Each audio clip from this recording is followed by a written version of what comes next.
to the republic for which it stands, one nation, under God, indivisible, with liberty and justice for all. All right. Roll call. Yes, Commissioner Donaldson, Here. Commissioner Kent, Here. Commissioner McLeod, Here. Chair Waddy. Here.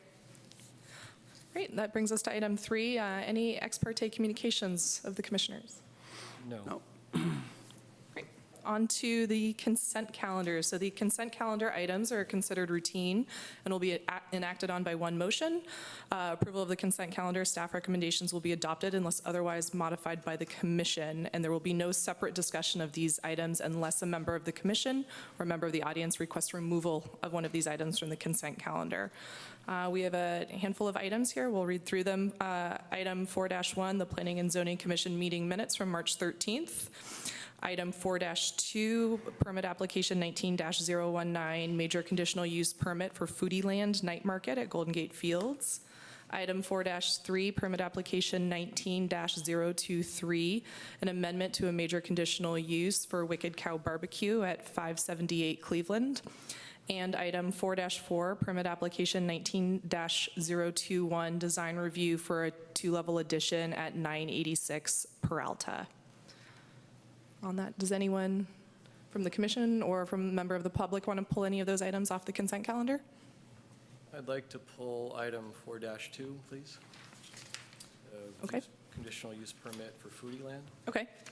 Let's then go ahead on items 4-1, 4-3, and 4-4. Do we have a motion to approve? Is there anyone in the audience who wants to pull 986 Peralta?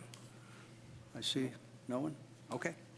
Okay. Then I'm going to move approval of the consent calendar for all of the items except for the Foodie Land Night Market, 19019. Okay. I'll second that motion. All in favor? Aye. Aye. Any opposed? Great. So those 3 applications are approved as proposed. And for the addition on Peralta, just make sure you keep your story polls up through the 14-day appeal period. And those items have all been approved. So with that, we'll move to item 4-2. Does staff want to give a? Yeah, we can give a quick report. Great. This is PA 19-019, major conditional use permit for Foodie Land Night Market at Golden Gate Fields, property address 1100 East Shore Highway. The applicant is seeking a major conditional use permit for Foodie Land Night Market at Golden Gate Fields. Foodie Land Night Market is an Asian-inspired street food festival with over 100 plus food vendors, food trucks, and arts and crafts and merchandise vendors as well. The event dates are proposed to be July 5th to 7th of this year, August 2nd to the 4th of 2019 as well, and October 4th to 6th, from 3 p.m. to 12 a.m. in the north parking lot of Golden Gate Fields. The applicant anticipates 30,000 to 40,000 attendees over the 3-day periods. Attendees are expected to stay a maximum of 2 to 3 hours. Vehicle parking is proposed at both the Buchanan Street and Gilman Street entrances to the subject property, and ADA parking is designated through the Buchanan Street. Great. Do we want to open it up to the project sponsor or? Yeah. The project applicant, would you like to come up and speak for a few moments on your project? Hi, my name is Kevin. I'm from Foodie Land Night Market. Basically, for this event, it's gonna be a 3-day event. It's gonna be on Friday all the way till Sunday. We expect about I'd say 2,000 to 3,000 people there at any given time. Most people will just kind of come in, stay for a few hours. They'll eat, they'll go home. We also have some games. It's kind of like a little carnival family fun event. Yeah, that's pretty much it. Okay. Thank you. Do you want us to open it up for public comment on this, do you think? Yeah, if anybody wants. Is there anyone here wishing to speak on public comment? Okay. Seeing none, public comment closed. Did you have some questions on this Yeah, one? I had, well, actually, a number of things. I mean, it sounds like a great idea, fun event. But do you have the plans that we could look at? I had a number of concerns. And just a quick question. Is this the first time this event's being held at Golden Gate Field? Yes, it is the first time. And you've done other events, similar events? If you could come and speak at the I'm sorry, mic, let me just so ask it's you on. questions here, if you Thanks. don't mind, just for a minute. Oh, yeah, okay. Okay, so all the plans are drawn to scale. This is our first event that we're doing. We've participated in past food events for a couple of years, and this is our first time opening an event, but we've been planning this for about the last year. Okay, I guess my questions, they come down to a few things. One is traffic and parking. Yes, Another one would be a trash plan. definitely. And the last one would just be, some concerns about the diesel generators and air pollution. Okay. But in particular about the parking, when I look at the site plan, if you could show the the parking plan? It's, Oh, yeah, that one will show the parking. yeah, so the ADA parking spaces are on the right. Can you show me on the plan where they are? I mean, I understand they're between the Foodie Land Yeah. trucks and, The AD parking will be right over here, so we'll then designate an entire section, and that's the main entrance. So it's within, I'd say, 10 feet from the ticket booth. they're not actually marked as ADA They're not, parking we're gonna spot. specifically designate a certain ADA. The current ADA parking is right over here, which is a little bit far from the entrance right over here. Right. So we're gonna designate this area as ADA, and we're not going to use this area for parking at all. Okay, well, that was one concern, because I see on the plan that all the ADA parking is kind of in the back and then the other side of the. We're going to make sure that we Right. put it right over here, so it's within walking distance. And then how are you going to, you need to mark them, I think, Yeah. correctly. I mean, so that's an issue for you, because it can be a matter of civil liability as well as not just public policy. Oh, yeah, definitely. So you need to mark them correctly with the right, I don't know, it's supposed to be marked with paint and striping and all sorts of stuff. Yeah, we can designate and kind of cone off a certain Okay. area for ADA specifically. Okay. My other question was, there's going to be a lot of traffic generated. You're estimating something like 10,000 people per day. Yeah, coming in and out. And I was just wondering if it would be possible, or I'd like to see a designated bicycle parking area. I Okay. don't know, do you know when the Bay Trail is going to be opened? I I don't know think that the off. sign says it's August or September, I think. So maybe, No. you're going to do 3 events. I mean, the Bay Trail, once the Bay Trail is open, that site is accessible from Richmond, Berkeley, Albany. And I would like to see some sort of protected bicycle parking area that would be monitored and secure, because anytime you can get people out of their cars and onto bikes, it's just one less car trip or number. Yeah, definitely. That's a number great of fewer idea. car trips. And it does have a pretty big impact. If you're getting 10,000 people in and out of there in a space of 5 or 6 hours, that's still a lot of car trips. So, Yeah. my idea would be that you try to make this as green an event as possible going Yeah, forward. definitely. And the other concern I have is trash plan.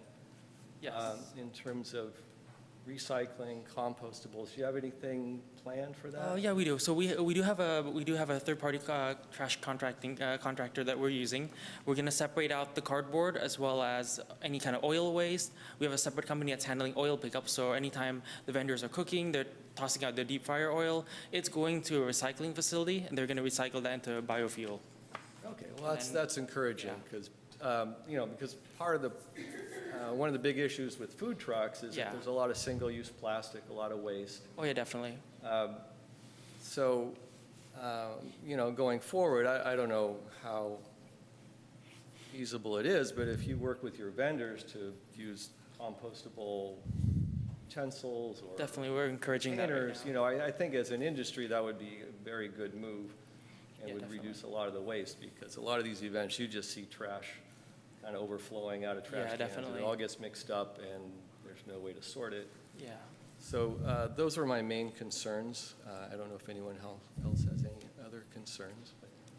But otherwise, no, it seems like a great event. Love Yeah. to see it be successful. Yeah, we'll make sure with the trash that we separate it out. We have a compactor so we can compact out the cardboard and make sure we separate that out for recycling as well. Because cardboard is the majority of the trash from vendors. So I didn't hear that. You said you're going to use all compostable utensils, or is that? We're going to try to promote that to our vendors. A lot of our vendors will bring their own utensils and everything. We'll make sure we separate that out for the general public to have an option for recycling as well, so all the trash gets sorted out before being disposed of. Because if all you need is one vendor that doesn't have the compostable utensils, then it messes up the whole batch. Yeah, definitely. We'll be enforcing it to our vendors and notifying them that there's certain requirements. We'll try to reduce like plastic straws, trying to promote paper straws and things like that.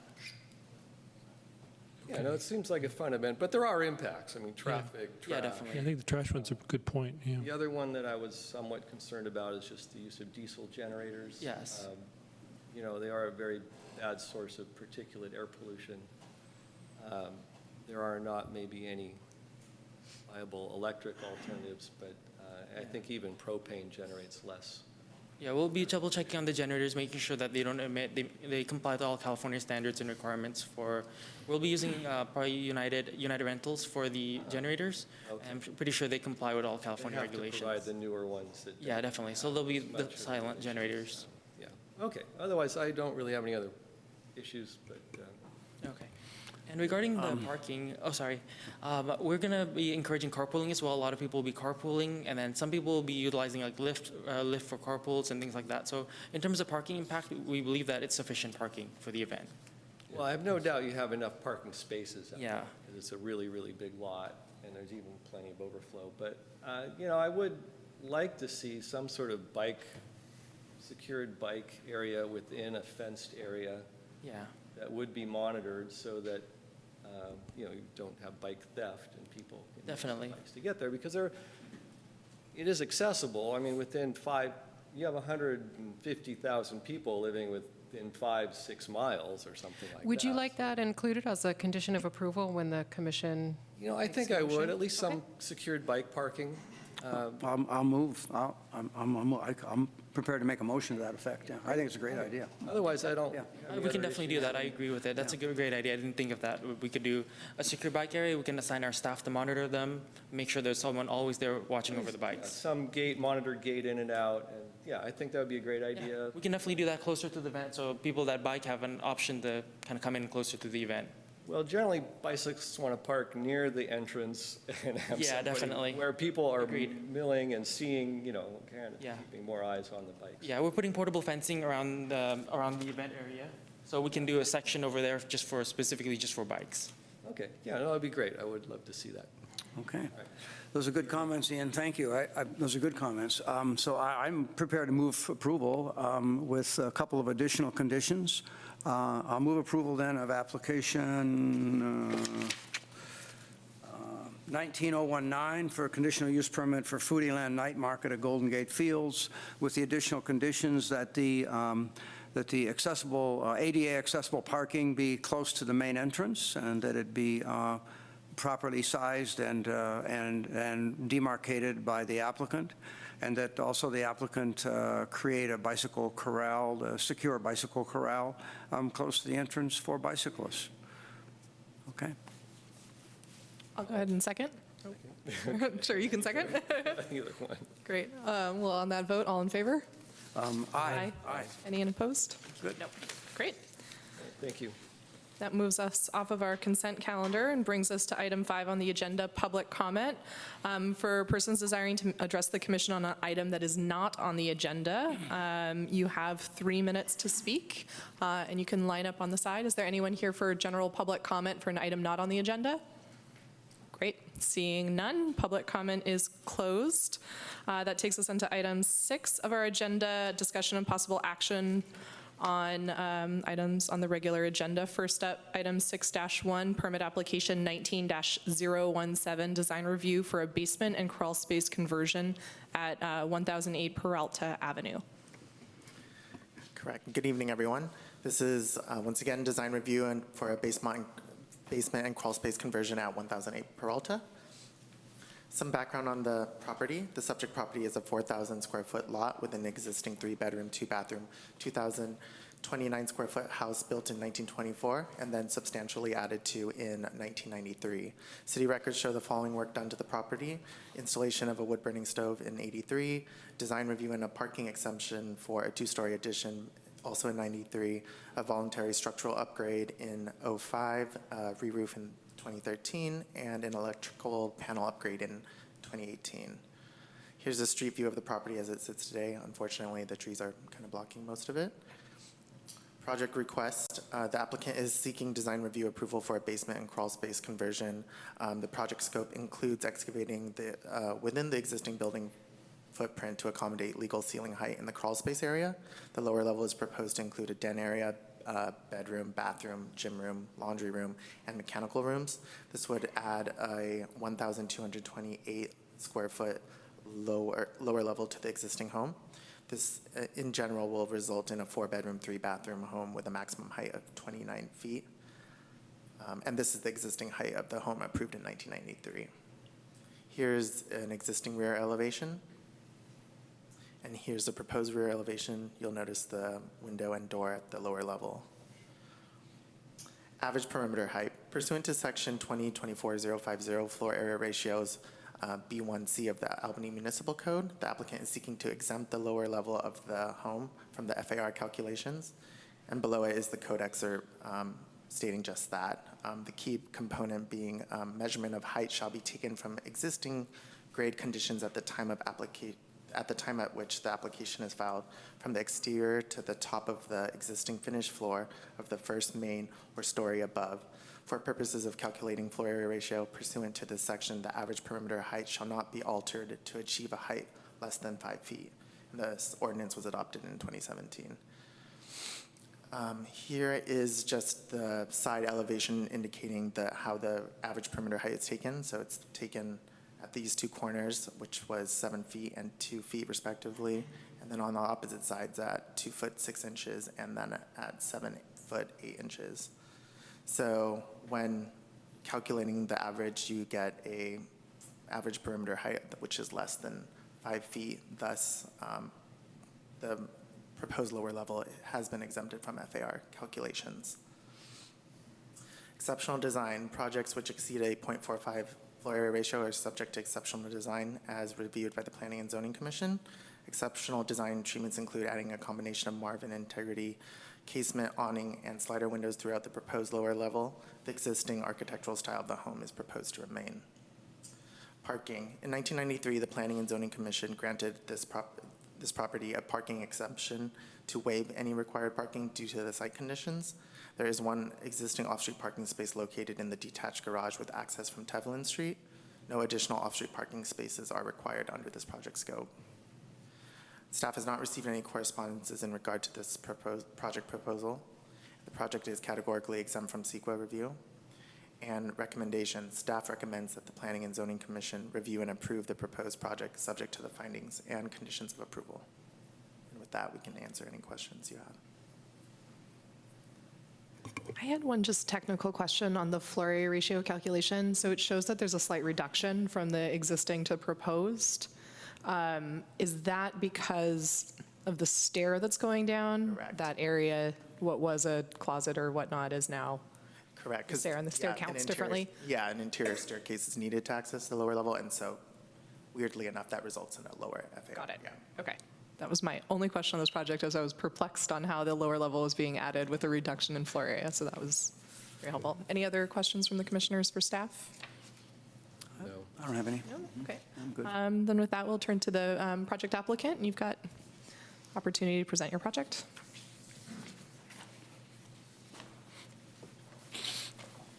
Basically, the existing structure has a lot of living area and it's quite large, but there is minimal storage. It was designed with 0 storage, so the applicants would like to have some more storage in the basement area. Also, it would be nice if they had a gym or a possible office at home so my client can work at home some, because he's a radiologist. He spends almost no time at home, and being able to work more at home would be a benefit to raising his kids. The only other thing is we did put a second additional parking spot in the backyard because we were unaware of the parking exemption that has already been granted to the property. So I would ask that we be allowed to remove that second parking space, because parking really isn't too much of a problem, because many of the units on the street have rear access. And so it's kind of like they have two sets of parking spaces, you know, and we don't take up any driveway space in the front. The house has two streets. It has an alley that accesses from the Yeah, I back know. and the front. So you want to remove, is it a little Hollywood Drive Yeah, I would down take the there? Hollywood Drive out, and that's really just, if we have to do it, we have to do it, but that's the only place where the kids have to play. The front yard is pretty heavily landscaped. We are doing some additional landscaping there, very minimal, to complete the landscaping, because it's kind of died off a little bit. So we're replacing some of the plantings with very similar plantings and refurbishing the front a little bit. But there really is no other place for the kids to play, and if we had to have the Hollywood parking, we would do it, but if we don't have to have it, the clients would much prefer to have, you know, rear yard for the kids in an enclosed area. Great, thank you. Anything else? We'll call you up if we have any follow-up questions later on. Great. Is there any public comment? Anyone from the public who'd like to speak on this item? Oh. Nope, okay. Excuse me, are you Don Waters? Yes. You didn't introduce yourself, so for the record, that, I just wanted to make sure, okay. That's good.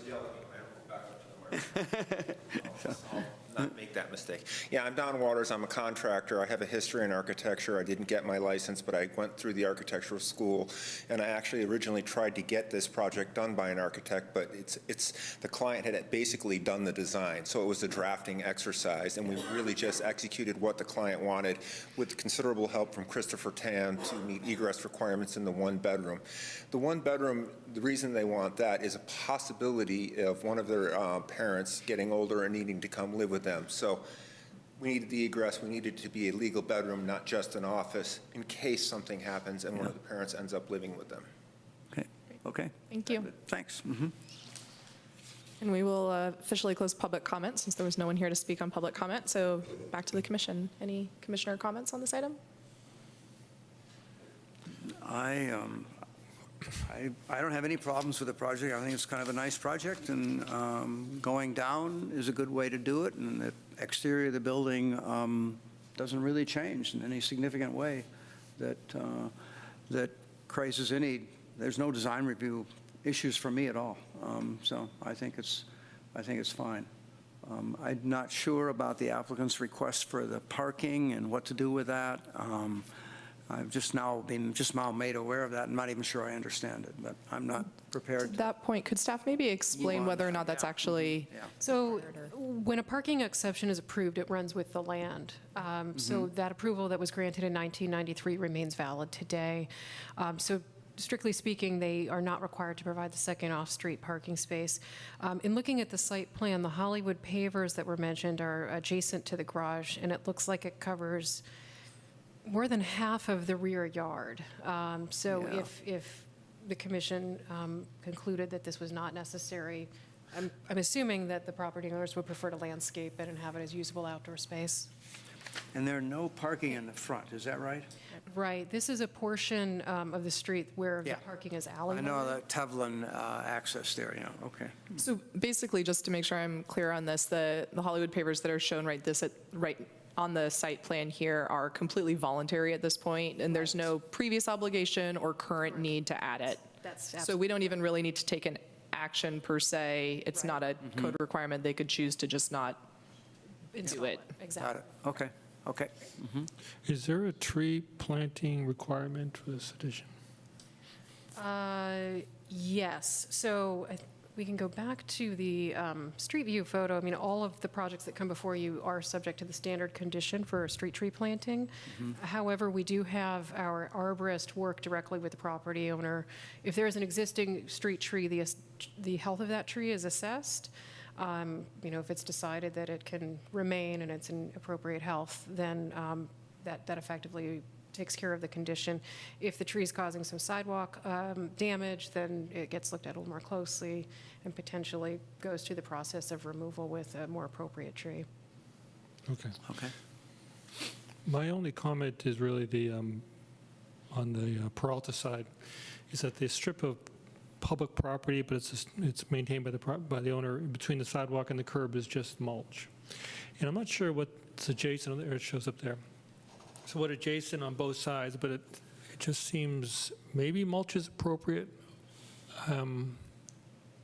It just, wondering what the kind of, yes. If you can come to the mic, thanks. I don't want to totally write off the idea of mulch, but I don't want it to all of a sudden you're going to this nicely landscaped strip and all of a sudden you hit this just, So the issue is in the front of the house is a kind of gorgeous old magnolia tree that is pretty impressive, right? And when it flowers, it's really impressive, right? But the thing is, it's a spreading tree and it has shaded everything. And to get anything to grow under that is really quite difficult. So on the mulch between the sidewalk and the traffic, it just nothing, they've tried and nothing grows there. So we settled on a mulch there, and then we have very shade-tolerant plantings at the front, and it's been 2 or 3 times to get things to grow because of that magnolia tree, and it throws so much shade, but it's a pretty distinctive part of okay, this. so the tree is much bigger than the symbol. I can see that on the photograph. Yeah, it's huge. Okay. It's huge, and it casts a huge shadow. So that's why the difficulty in Okay, getting well, anything. that makes sense. Thank you for that. There's one other little niggly comment. There's just this sole azalea just sitting there in the front yard. It seemed like there's one, the plan shows one azalea sitting there by itself, just in the middle of the Because front it's yard. there, and it lived. Oh, it doesn't say, okay, that's great. Because everything says it's existing, except that azalea doesn't say existing. So I But thought that was should a have said newly existing, proposed. 'cause Okay. that one is existing. In that case, let it be, but all right. Yes, I mean, if it made it in that environment, we got to give it perks. Gotcha. Got it? Okay. All right. Yeah, I have no objections. I agree with Doug's comments. There's not a whole lot of design review really, because mostly it doesn't really change from anywhere that is at all visible from the street or public areas. And, you know, it's pretty discreet down below and seems like it'll be quite useful for the clients, so Good project. no objections. Okay. Yep. And I would just add my 2 cents on this as well. I think it's a great way to sort of adapt your home for changing needs, and instead of having to, do an addition or sell and move, but be able to go down and really not impact any neighbors, but get the space that you need. I think this is a good project. So Okay. does anyone want to make a motion? I'll move approval of planning application 19017 for basement and crawl space conversion at 1008 Peralta Avenue. Mhm. And that's accepting the removal of the Hollywood driveway? I think that's up to them. Mhm. Okay, so that- I don't think we have jurisdiction over that right now. Mhm. So Okay. I don't think I need to say anything about that. Mhm. Yeah. I'll second that motion. Great. All in favor? Aye. Aye. Any opposed? Seeing none, that item has been approved. You're approved through the appeal period, 14-day appeal period still. I guess there are no story polls to leave up, but you have a 14-day appeal period.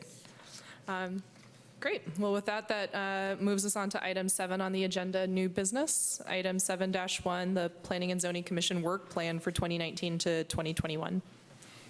Very good. I just want to make an announcement. So we're kind of at the back end of our agenda, so the project for your project on Peralta has been approved. You're welcome to stay if you'd like, but if you want to, Yeah. enjoy your Wednesday. 986 Peralta was approved Yeah. on consent. Yep, you're all set. Yep, it's all good, yeah. And you still have a 14-day appeal period, but it was approved at the very beginning. If your story poles are, did they have story poles? I don't think, No, because the overall increase was only like 3 Oh, 2 feet. feet, right, yeah. Yep. Oh, okay. My fault. nope, No. nope. It's all, you're all set. You're all set. Yep, good. Are the story polls only required for a full story? More or less. More or less, okay. Pretty much. Got it. Okay, so moving on to the work plan. This is something that we look at every 2 years. And your work plan priorities are generally set by the city council, and they come directly out of the strategic plan, which the latest copy was published to the city's website this afternoon, so I left copies on the dais for your reference. And this is scheduled to go to city council on Monday evening. So typically, just to remind you, your role as a planning and zoning commission, you're a quasi-judicial body, you make recommendations to the council regarding the general plan and the physical development of the city. It's also cross-referenced in our charter that affirms your purview of physical development in the city. as well as compliance with state government regulations and CEQA. So in looking back at the last 2 years, we hit many milestones. This included the adoption of the residential design guidelines last year, amendments to the parking ordinance in 2017, cannabis regulations in 2017, density bonus last year, the economic development implementation, so the commercial parking standards and use tables, and then most recently, some miscellaneous code amendments for side yard encroachments and the land area requirement. The workload has stayed pretty consistent over the past 2 years. So in 2017, 23 residential remodel requests came here with 6 conditional use permits for different business uses. And then in 2018, we had 91 current planning applications. This included 16 residential remodels, a tentative map, and a conditional use permit for a new business. So in looking forward to the next period of 2019 and 2021, the strategic plan sets out with goals and objectives. And so if you look at page 5 of this, objective 2 is promoting housing availability and quality. This includes implementing the housing policies from the housing element, working on the affordable housing project at Cleveland, Washington with Satellite Affordable Housing Associates, looking at ADUs and kind of the bigger policy of some potential code amendments for mixed-use development. So we've outlined here several things, and you'll actually start to see these sooner than later. So we will be looking at updating our codes to support infill housing and specifically the height limit to change on San Pablo Avenue. That's as a way to encourage multifamily development. We're going to be doing that right now. We're waiting on Friday. SB2 grants funding will become available, will be released to the public, so we're going to apply for the grant. But it will be kind of a threefold effort where we will be looking at the code changes to increase the height. We will be looking at overlay district regulations for San Pablo Avenue. And ultimately, we'll be looking at objective design standards for multifamily. So there's really 3 components in that, and that will take a fair amount of work. It's going to involve our zoning consultant as well as an urban design team to provide the visual communication to support what we're doing. Is that, will you be able to get, is it funding from some of the housing legislation Exactly. grants for Yeah, planning departments? They're Okay. non-competitive grants, and so on Friday, all of that will go live. As early as Monday, we can, apply. We're obviously not going to be ready to apply on Monday. And we will take it to City Council before we formally apply to the state. But that is something that I think you can expect to see a lot of. Once that goes through, that will probably take up a big portion of our time the second half of the Okay. year. Sign ordinance regulations, as we had this discussion over the Target signage about 2 months ago. Our sign ordinance is woefully inadequate. It's out of compliance with federal law, so we will be coming back to you actually at the second meeting in April for a study session to initiate that effort. So that is very much on the front burner. Okay. This came up at the last meeting, but there is also a review and consideration of historical policies.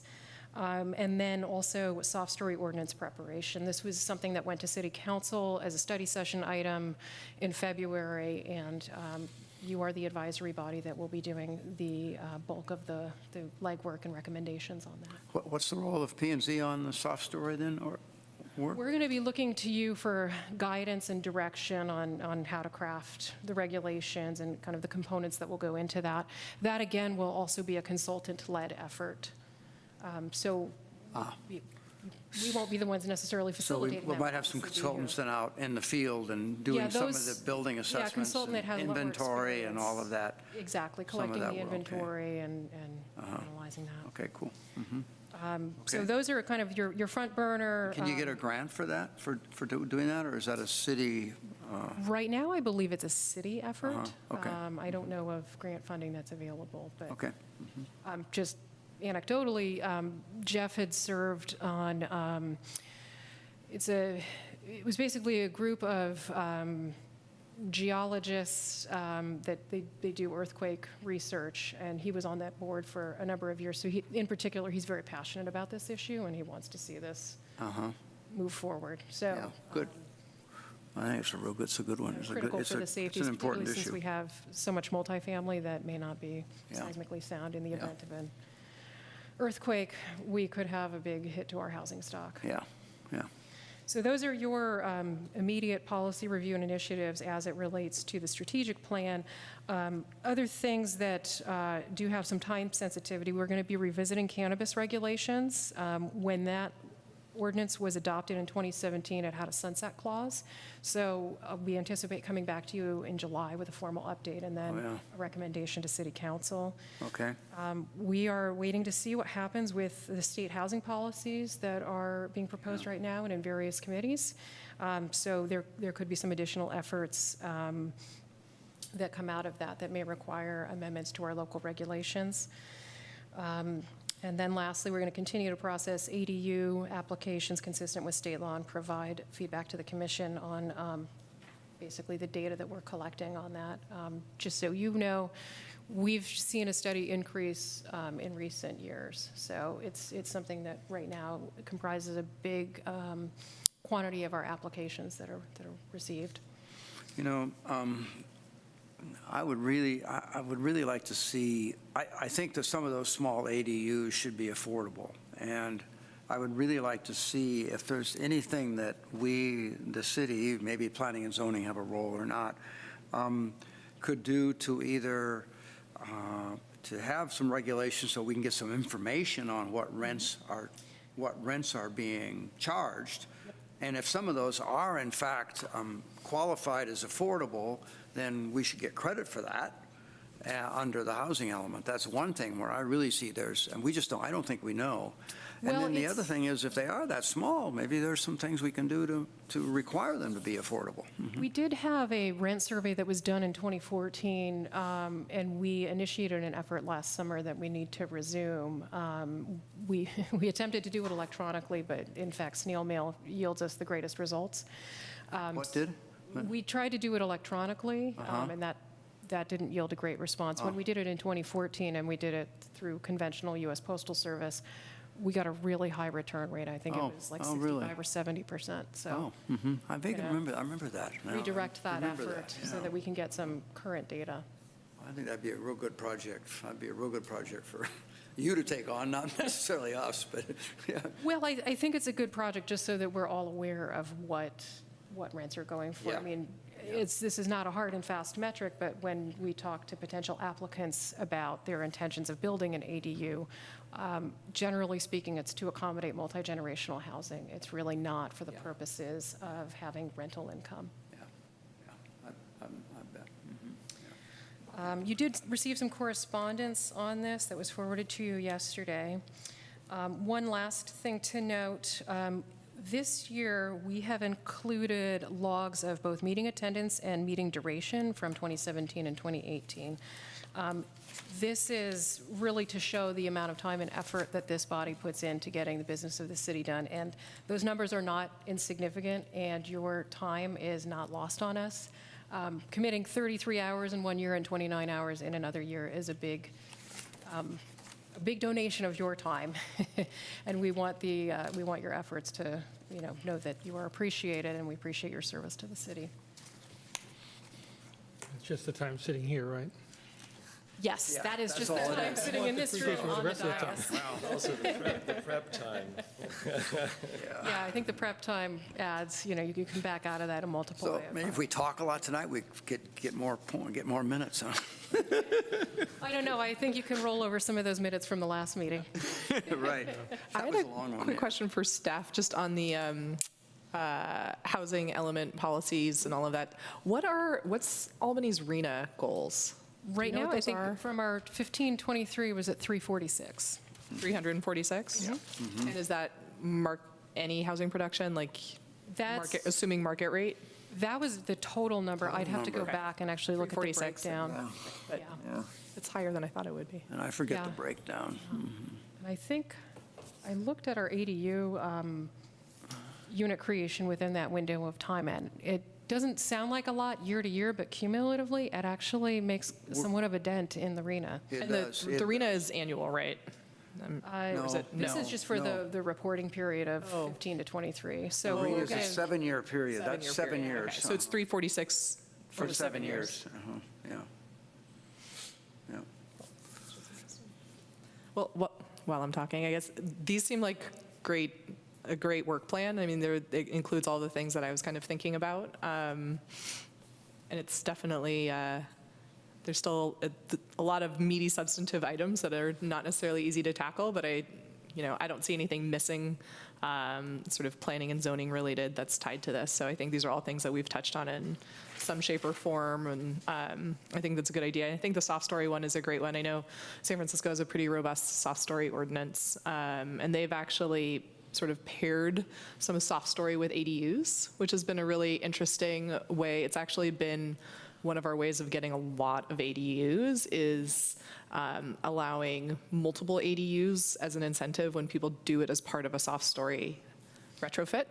So instead of just allowing, one in certain areas where you only get one ADU, you can get multiples if you're doing it as part of soft story to try to incentivize that. So I've heard about it. Yeah. and it's been a really, really successful program. So I'm just curious, is that, to increase the number of ADUs, is that determined based on the building envelope? So we have a local program in San Francisco, and the local program usually says, I think it's like 1 through 4 existing. If you have 1 to 4 I see. existing units, you usually only get 1 ADU, Okay. and then multiple multi-unit buildings can do an unlimited number. So they say if you're a low-density building that's going to undertake a soft story, they let you do more ADUs than you would otherwise be allowed to under the normal rules as a perk, especially for those buildings that might have a harder time financing the soft story.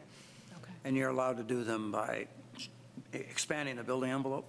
Or are you usually supposed to do them where the parking was? I mean, originally how this started was within that parking area. The rules have Within that continued to parking evolve and evolve, but that was the original goal, was sort of in that void. That's just that Convert a parking lot on the ground level into an ADU, or a parking space. Yeah. Makes sense. Yeah. But yeah, anyhow, I don't have a whole lot of other comments. I mean, obviously, as these start getting fleshed out, love to chime in. I think the sign ordinance, in addition to just the compliance with state law, I'd be really interested in looking at, some more specific ones, maybe by zoning district, that can sort of start honing in on some of the character of our zoning districts, kind of in keeping with some of the other zoning updates that we did over the last year. And then I would certainly personally be interested in being part of the conversation for the sort of historical conversation. But yeah, otherwise, Yeah, me this all too. sounds great. This San Pablo Avenue Design Guidelines, is that related to this? No. That is something different. Yeah. That's an ACTC-initiated effort that's looking at bus rapid transit. So they're hosting a public open house here in the council chambers next Thursday. Okay. That's all about street design and bus lanes. A possible busway, then? Bus rapid transit. Bus So- rapid transit, okay. So it seems like they would be related pretty closely, though. I mean, if they're doing a street design, if you're looking at doing a street design, especially bus rapid transit, which should reconfigure, turnouts and stuff, and maybe median, and we're going down the pike with the San Pablo Avenue Design Guidelines, wouldn't there? Well, we're looking at it kind of architecturally. My understanding is that this BRT scope it's fairly new, so this is really kind of the initial steps in a public process. Okay, so you're looking more architecture. Gotcha. So Yeah. when you say the San Pablo Avenue Design Guidelines, you'd be sort of an update of the ones we did in 1997, then, yeah. Exactly. Yeah. Yeah. Yeah. And you were saying that's also in conjunction with if we do get state grant funding for Yes. objective standards, those would all kind of get Right. It would married be together. objective standards and overlay zoning district for portions of San Pablo Avenue where we think we can get higher density development, and then an increase in the overall building height. Just for the commission context, the building height had been 45 feet on San Pablo, and then in 2004, with the zoning code update, it was actually lowered to 38 feet. And so that has made it fairly challenging to get multifamily within the corridor, within that height restriction. Yep. Yeah, that was a battle. I was there.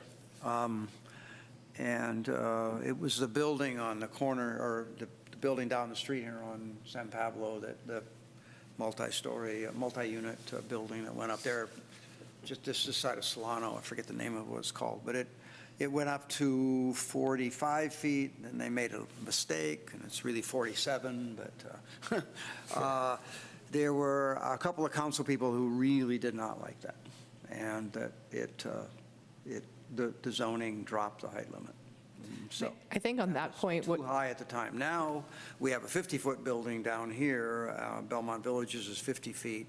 And I think, the climate's changed, and it's really, I agree, it's time to look at that.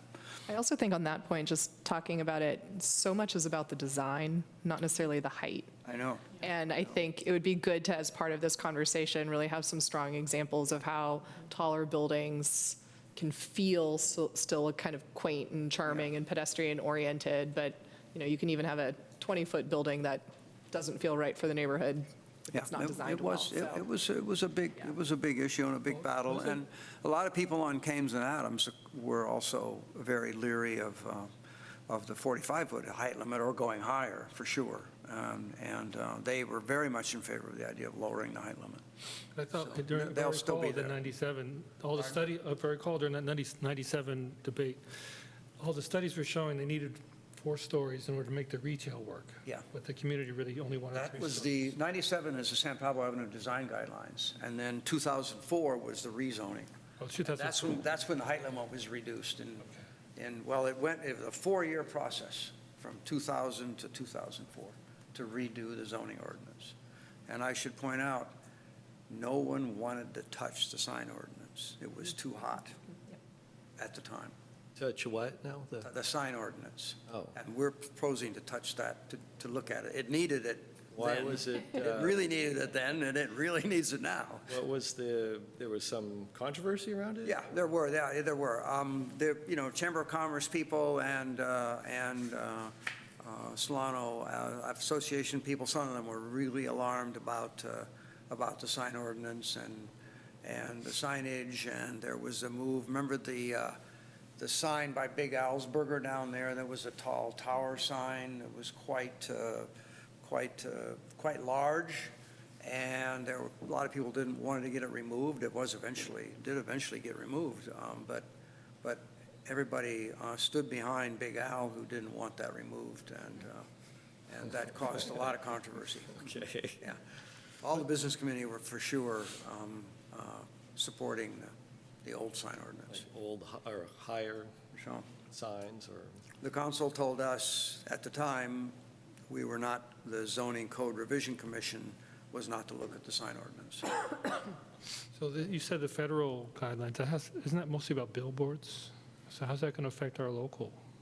There was some Supreme Court decision that came down, I think it was 2015, and it had to do with how signage is treated, and what it stemmed around was a case in Arizona that involved, I think, church signage, that basically there were some size restrictions, and then this church was told to take it out. It went all the way to the Supreme Court, and it basically said signage has to be treated equally regardless of content. So it's more of a First Amendment issue, but it's something that our code, it doesn't have that kind of specificity. Yeah. And right now, business signage is based on linear feet of a building shell, so you can have a pretty generous amount of signage that actually may be disproportionate to the actual space, but it's technically allowed. Yeah, if I might add a few things, or just say in general, it looks like a good plan. I think definitely San Pablo needs revisiting. It was suggested to me that we do a specific plan for San Pablo. So that's what this overlay district is really going to look at. That would be part of that Yeah. kind of thing, sort of being able to go in with a little finer Yeah. look at each Okay. part of the street or each property almost, or, Right, that's exactly what it would do, but it would be looking at it from an urban design context. So I think, a specific plan like what El Cerrito has, which is a pretty massive document that costs $400,000 and took 10 years to do, is Yeah. a little more than what we need, but I think everyone is in agreement that we do need some really well-thought-through prescriptive design standards, and, some visual communication of how we can improve and enhance the I guess it would also building pertain facades to on the just corridor. size, heights, some variation. Exactly. And then we would be doing something form-based or form-based code kind of thing. Something what? I've been I don't reading, think we I've been would be- trying to get up to speed on this. Yeah, stuff. I don't So, think like, we'd I've be been reading doing about, like, anything- form-based zoning codes, or, I don't think we'd do anything form-based, but we'd be looking at kind of the San Pablo Avenue corridor and really looking at the development standards and trying to get a better handle on, what we want the buildings to look like, what those building envelopes would look like, and what those development standards would be. so we would be potentially raising heights. That would be, seems like an important thing to do, to allow a developer to Yeah. have, kind of the critical mass to Yeah, do right. something. And then the FARs would all have to be somewhat adjusted or elasticized, if you will, to Right, support to support a taller more building. square footage per lot. Okay. And the other things I've been thinking about, I mean, this sign thing, I don't really like it when things come up to us and it's ambiguous. Like that sign ordinance was fairly ambiguous. The creek ordinance seemed a little ambiguous to me. But I would just like something like on the creek ordinance, just a little more definition or something. I don't know if we have to go to a whole full-blown, like, creek review, but I don't know how we would go about just adding some diagrams or something so it's clearer for the applicants, because the applicant the other day was originally going from center of creek, then he was going from the edge of the water, and then, it's like, well, it's probably at the top of that slope. And so I think something to make it much clearer for applicants when they're, and granted, Ann told me the other day that there were like 9 of these in the last, how many years? Oh, no, there's only been 5 in the last 5 in the last 9 years or something. Yeah. In the like last that, but 5 years. Fair enough. Along the creeks, along. Yeah, and in know. each of the instances where that's come up, the commission exercises pretty wide discretion to say that you're not going to allow any encroachments. And I'll quote Commissioner Kent, you always say, we have to honor the creek. And I think through your discretion, you have required applicants to honor the creek. Yeah, Okay, well, yep. as long as we have some sort of agreed or Yeah, consensus standard, I'm fine with it, but I just would like some definition. The other thing I've been thinking about were green building standards, but I understand from Ann, and I think it's in the Climate Action Committee's Yeah. review. And it's going to be part at of their those. work plan. Oh, okay. We would be somehow working in conjunction with them at some point, or, Now, we did Build It Green 8 or 10 some time ago now. Is that still in effect? That's kind of fallen by the wayside as Cal Green has gotten stricter. Yeah, Cal Green yeah. has greater compliance And than what our so local it's requirements. kind of irrelevant now. It's just, yeah, that's what I thought. Yeah. Yeah, well, there are lots of other standards that go beyond the building codes. I mean, there are too many to list, but, and then there's this electric-only kind of policy. Berkeley's developing an electric-only ordinance for new buildings. So is that also the Climate Action Committee's? I think that's something that they're intending on looking at as part of the Climate Action Plan update. okay. And then that would come to us somehow for, Well, I think it would be somewhat similar to the Economic Development Plan. The purview, an initial review of that is going to rest with a different advisory body, and then whatever recommendations come out of there, it may end up coming to Planning Commission for actual implementation. But they're really the appropriate body to take that initial look at it, particularly when they're doing the plan. They have a consultant who's working with them actively on the update.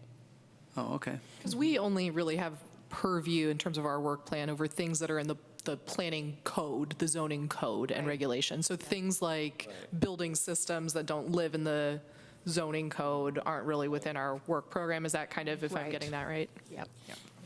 I guess I'm a design builder, so I kind of live in both worlds. Yeah, right, So right, all right. For me, it's all a blur, but Yeah. I appreciate your comments. So, and the only other thing, I was looking at the protected bike space ordinance. That also seems a little vague to me. And I don't know if that's something that could just use a little more definition in terms of what exactly is a protected bike space, or, So what we would be. intentionally kept that broad because best practices change. So what might be current and best today may not be the case 5 years down the road. And if we have that codified as a regulation, or then we have something that may not be consistent with actual best practices, and we'd have to go through a zoning code amendment to eliminate that from the code. So that's something that would be more in a kind of a adopted policy type of context. Okay. I'm not sure, though, that bike parking, that degree of specificity, if that's more appropriate for traffic and safety as opposed to planning and zoning. It could be. But I just, when I see it, I mean, it seemed like the applicant, one of the first ones we saw was, you know, was a little vague. First, it was just under a balcony, and then it was some sort of like storage container. But it seems like some minimums would be helpful for sizes, whether, you know, and then I'm looking at, you know, so many people have cargo bikes, and that's definitely a great way to kind of live in the city without a car, is have a cargo bike or an electric cargo bike. And if you have storage for that, I mean, that's bigger than what might be construed as a Yeah. normal bike space. So just some more thought about all those issues would be helpful for me. Otherwise, yeah, it seems great. I think I think San Pablo is the biggest priority, is my take on all this. Any other questions, or does that wrap things up for staff or for the commission? Nope. Great. I don't think I have anything more to add. Well, with that, Notes. Uh, on to item 8 of our agenda then. So you have those postcards. That is for the ACTC sponsored workshop that will be held here in this room next Thursday from 6 to 7:30. Yeah, I'll be out of town. I can't make it. But Great. It looks interesting. I Yeah. think it's going to be videoed, so if you wanted to Oh, yeah? watch it after, you know, once it's recorded and posted to the Oh, okay. website, you'd have that option. All right. And on that, will we, when the final design, I imagine there'll be some lane reconfiguration, probably some sidewalk changes as the end product of this effort. I assume that whatever that end product is will be privy to that, or it'll get presented absolutely. to us in some Yeah, sort of this is formal just a presentation. kickoff, and they're looking at from Oakland to, Because it's Caltrans, I think, aren't they? Caltrans jurisdiction, right? Is it It's Caltrans? Caltrans jurisdiction, and ACTC has the funding to proceed. I think Okay. it goes to the northern border of Albany, and then on the other side, different jurisdiction takes place in terms of the bus planning, but it's all meant to be one continuous plan. Yeah, the county line changes, so obviously, yeah. Okay. One interesting thing, Jeff told me the other day that El Cerrito has taken over control of San Correct. Pablo from Caltrans, and that's also a possibility for Albany, and I don't know. I mean, it was just sort of intriguing, and it would be one of those, you have to weigh the pluses and minuses, whether Albany would be interested in taking that over, but that might be some I sort know. of discussion Yep. at some point. yeah. Great, well, with that, item 9 on our agenda, next meeting, Wednesday, April 10th. Okay, With that, we are adjourned. okay. Very much. Not bad. 1 hour.